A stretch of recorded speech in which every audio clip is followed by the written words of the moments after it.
नमस्कार फ्रेंड, स्वागत है अपना YouTube चैनल ई पाठशाला में। तो आज हम एक नई वीडियो लेकर आ गए हैं पारिस्थितिकी के पार्ट 3 के रूप में, जिसमें हम लोग आज खाद्य श्रृंखला यानी फूड चेन के बारे में पढ़ेंगे। इससे पहले भी हम लोग जो है पारिस्थितिकी का पार्ट 1 और पार्ट 2 बना चुके हैं। यदि आप लोग अभी तक पार्ट 1 और पार्ट 2 वीडियो नहीं देखे हैं तो हमारे YouTube चैनल ई पाठशाला पर विज़िट करें और वहाँ प्लेलिस्ट में जाएं और वहाँ आपको पारिस्थितिकी तंत्र यानी इकोलॉजी का दोनों वीडियो मिल जाएगा और भी जो अलग अलग सब्जेक्ट का भी वीडियो आपको वहाँ मिल जाएगा। तो आप लोग वहाँ पर जा कर के जो है पढ़ सकते हैं। तो आइए बिना देरी किए हुए हम लोग जो है खाद्य श्रृंखला यानी फूड चेन के बारे में समझते हैं। यानी फूड चेन होता क्या है? कहते पारिस्थितिक तंत्र में जो है प्रत्येक जीव भोजन के लिए एक निश्चित क्रम में स्थित होता है। कहते इसे हम खाद्य श्रृंखला कहते हैं। मतलब इसको हम दूसरे शब्द में अगर बात किया जाए तो बोलेंगे जब एक जीव दूसरे जीव को, दूसरे तीसरे जीव को, तीसरे चौथे को भोजन के रूप में ग्रहण करता है तो इससे एक जो है श्रृंखला तैयार होता है। ठीक है ना? इसे हम लोग क्या बोलेंगे? खाद्य श्रृंखला बोलेंगे। क्या बोलेंगे? खाद्य श्रृंखला। तो खाद्य श्रृंखला जैसे कि हम लोग जो है पिछले वीडियो में हम बताए थे कि एक होता है उत्पाद, उपभोक्ता फिर होता है, यानी उत्पाद को जो उपभोक्ता खाता है। उपभोक्ता में भी जो है प्रकार बताए थे। प्राथमिक उपभोक्ता होता है, सेकेंडरी उपभोक्ता होता है, एक शीर्षस्थ उपभोक्ता होता है। ठीक है ना? तृतीयक उपभोक्ता इसको बोल सकते हैं।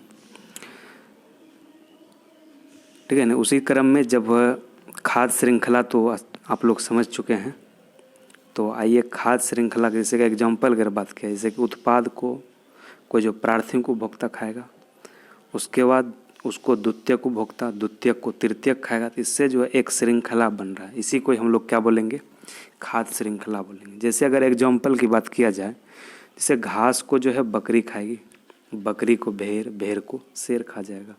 तो इससे भी देखिए एक जो है श्रृंखला बन रहा है कि घास को बकरी खा रही है, बकरी को भेड़, भेड़ को शेर। इसको ही हम लोग क्या बोलेंगे? खाद्य श्रृंखला बोलेंगे। और भी नेक्स्ट बहुत सारे एग्जाम्पल हो सकता है। जैसे एक और एग्जाम्पल हम लिए हैं कि घास को अगर चूहा खाती है, जैसे चूहा को सांप, सांप को मोर, तो इससे भी एक जो है श्रृंखला बन रहा है। इसको भी हम लोग क्या बोलेंगे? खाद्य श्रृंखला बोलेंगे।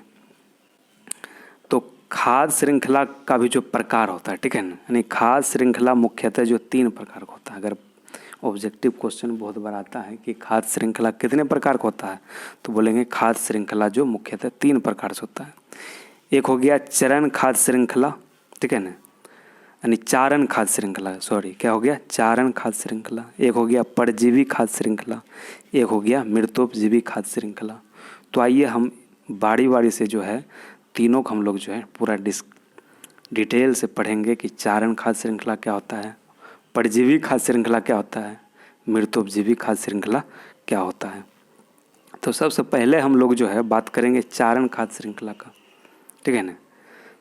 कहते ऐसे खाद्य श्रृंखला जिसमें उत्पादक से उपभोक्ताओं की ओर बढ़ने पर जीवों की संख्या कम होती जाती है, किंतु जीवों का जो आकार बढ़ता जाता है उसको बोला जाता है चारण खाद्य श्रृंखला।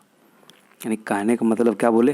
कहते ऐसा खाद्य श्रृंखला जिसमें उत्पादकों से उपभोक्ता की ओर, जैसे उत्पादक से उपभोक्ता की ओर बढ़ते हैं कि बढ़ने पर जो जीवों की संख्या तो कम हो जाती है, लेकिन जीवों की आकार में क्या होता है? वृद्धि हो जाता है। तो इस प्रकार के श्रृंखला को जो हम लोग बोलेंगे चारण खाद्य श्रृंखला। जैसे एग्जाम्पल अगर बात किया जाए, जैसे घास हो गया, घास क्या उत्पादक हो गया, घास को खाएगी हिरन, हिरन खाएगी भेड़, भेड़ खाएगी शेर। ठीक है? जैसे देखिए पृथ्वी पर तो घास तो बहुत अधिक संख्या में है, उसके बाद घास को खाए हिरन, हिरन की संख्या, फिर उसका भेड़, भेड़ के बाद शेर। जैसे जैसे हम जो घास से शेर की तरफ गए तो धीरे धीरे देखिए जीव का जो संख्या तो घट जाता है, लेकिन जीव का आकार जो बढ़ जाता है। जैसे हिरन का आकार कुछ था, उससे थोड़ा बड़ा हो जाएगा भेड़ का आकार, फिर उससे भी बड़ा हो जाएगा शेर का आकार हो जाएगा। ठीक है ना? यही कहने का मतलब है कि चारण खाद्य श्रृंखला अगर पूछ दे तो बोलेंगे ऐसी खाद्य श्रृंखला जिसमें उत्पादक से उपभोक्ता की ओर, ठीक है ना, बढ़ने पर जीवों की संख्या कम हो जाती है, किंतु जीवों का जो है आकार बढ़ता चला जाता है, इसको बोलते हैं चारण खाद्य श्रृंखला। तो इसी क्रम में हम लोग नेक्स्ट पढ़ेंगे परजीवी खाद्य श्रृंखला। क्या पढ़ेंगे? परजीवी खाद्य श्रृंखला। अगर बोल दे कि परजीवी खाद्य श्रृंखला होता क्या है, तो बोलेंगे ऐसी खाद्य श्रृंखला जिसमें उत्पादक से उपभोक्ताओं की ओर बढ़ने पर जीवों की संख्या बढ़ जाती है, लेकिन जीवों का जो है आकार घटता जाता है। इस बार देखिए, उसमें क्या था, चारण में था कि जीवों का जो आकार भी बढ़ रहा था, लेकिन इसमें क्या हो रहा है, जीवों का जो है आकार जो है घट रहा है। क्या बोलेंगे? अगर पूछ दे कि परजीवी खाद्य श्रृंखला क्या होता है, तो बोलेंगे ऐसी खाद्य श्रृंखला जिसमें उत्पादक से उपभोक्ता की ओर बढ़ने पर जो है जीवों की संख्या बढ़ जाती है, लेकिन जीवों का जो आकार जो अगर क्या होता है, घटता चला जाता है, तो इसको क्या बोलते हैं? परजीवी खाद्य श्रृंखला कहेंगे। अगर एग्जाम्पल की अगर बात किया जाए, जैसे पेड़ हो गया, चिड़िया हो गया, ये सब परजीवी, मतलब पेड़ को कोई भी चिड़िया खाएगी, उसके बाद कोई भी और भी परजीवी जो चिड़िया खाएगा। इस तरह के जो श्रृंखला बनेगा, इसको हम लोग क्या बोलेंगे? परजीवी खाद्य श्रृंखला बोलेंगे। क्या बोलेंगे? परजीवी खाद्य श्रृंखला। तो आइए इसी क्रम में जो हम लोग नेक्स्ट टॉपिक मतलब पढ़ते हैं मृतोपजीवी खाद्य श्रृंखला को भी हम लोग पढ़ेंगे कि आखिर मृतोपजीवी खाद्य श्रृंखला होता क्या है। तो यह जो है सबसे छोटी खाद्य श्रृंखला होता है। सबसे इम्पोर्टेंट पॉइंट याद रखना, अगर पूछ दे कि सबसे छोटी खाद्य श्रृंखला कौन सी होती है, तो बोलेंगे मृतोपजीवी खाद्य श्रृंखला सबसे छोटी खाद्य श्रृंखला होती है।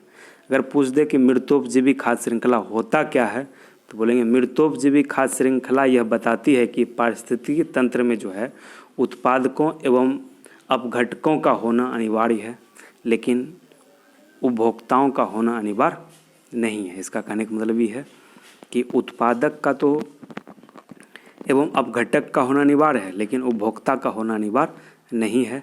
इस तरह के जो श्रृंखला को हम लोग क्या बोलेंगे? मृतोपजीवी खाद्य श्रृंखला बोलेंगे। जैसे उत्पादक, अपघटक, ठीक है ना, इसको क्या बोलेंगे? मृतोपजीवी खाद्य श्रृंखला, ठीक है ना। अब इसी से रिलेटेड जो हम एक और टॉपिक्स को जो है डिस्कस करेंगे, जैसे खाद्य जाल के बारे में क्या पढ़ेंगे? फूड वेब जिसको बोल सकते हैं इंग्लिश में, क्या बोलेंगे? फूड वेब यानी खाद्य जाल, ठीक है ना।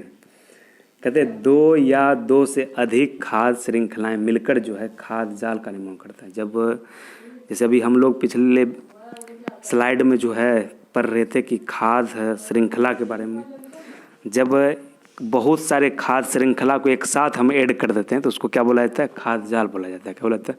खाद्य जाल। तो वही चीज़ हम लिखे हैं कि दो या दो से अधिक खाद्य श्रृंखलाएं मिलकर जो है खाद्य जाल का निर्माण करती है। कहते हैं पारिस्थितिकी तंत्र में जीवों की संख्या जितनी अधिक होगी, खाद्य जाल भी क्या होगी? उतना अधिक होगा। याद रखना है, पारिस्थितिक तंत्र में जो है जीवों की संख्या जितनी अधिक होगी, खाद्य जाल भी क्या होगा? उतना अधिक होगा। तो इसको जो हम लोग एक डायग्राम के माध्यम से जो हम भी समझेंगे कि खाद्य जाल होता क्या। जैसे मान लीजिए, देखिए एक घास से स्टार्ट करते हैं। घास को जो है चूहा खाएगी, चूहा सांप, सांप को मोर। तो ये जो है एक खाद्य श्रृंखला बना, ठीक है ना। इसी में अगर घास को जो बकरी खाएगी, बकरी को फिर भेड़, भेड़ को शेर, तो ये भी एक खाद्य श्रृंखला बना। फिर जो है घास को गाय जो खाएगी, फिर जो है गाय को शेर खा जाएगा। या घास को जैसे खरगोश खाया, खरगोश को भेड़ खा सकता है। या जैसे घास को जो खरगोश खाया, खरगोश को जो है लोमड़ी, और लोमड़ी को फिर शेर। देखिए इसमें जो है इस डायग्राम में जो है बहुत सारे जो हम लोग खाद्य श्रृंखला के बारे में डिस्कस किए। सब खाद्य श्रृंखला जो है किसी न किसी तरह जो है एक दूसरे से क्या है? जुड़ा हुआ है। इसलिए हम लोग जो इसको क्या बोलेंगे? खाद्य जाल भी बोल सकते हैं। तो आशा करते हैं कि आप जो है खाद्य जाल के बारे में आसानी से समझ गए होंगे। यदि नहीं समझ में आए तो दोबारा फिर से देखिए, आसानी से समझ में आ जाएगा, ठीक है ना। एक दो बार देखिए, समझ में आ जाएगा। तो इसी से रिलेटेड हम लोग जो एक और टॉपिक जो है इसी में डिस्कस करेंगे। एक वैज्ञानिक था लिंडमैन। कौन था? लिंडमैन, जो कि ऊर्जा का 10% नियम जो है दिया था। अगर पूछते कि ऊर्जा का 10% नियम, यानी ऊर्जा का जो है एनर्जी का 10% लॉ, यानी लॉ ऑफ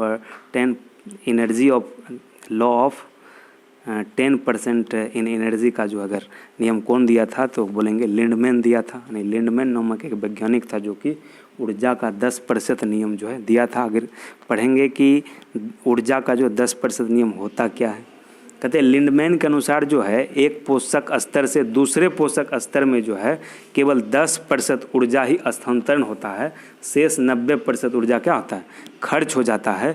इसको ही बोला था क्या, मतलब लिंडमैन नामक जो वैज्ञानिक था यह बोला था क्या कि एक पोषक स्तर से दूसरे पोषक स्तर में जो केवल 10% ऊर्जा ही स्थानांतरण होता है, शेष 90% क्या होता है, खर्च हो जाता है।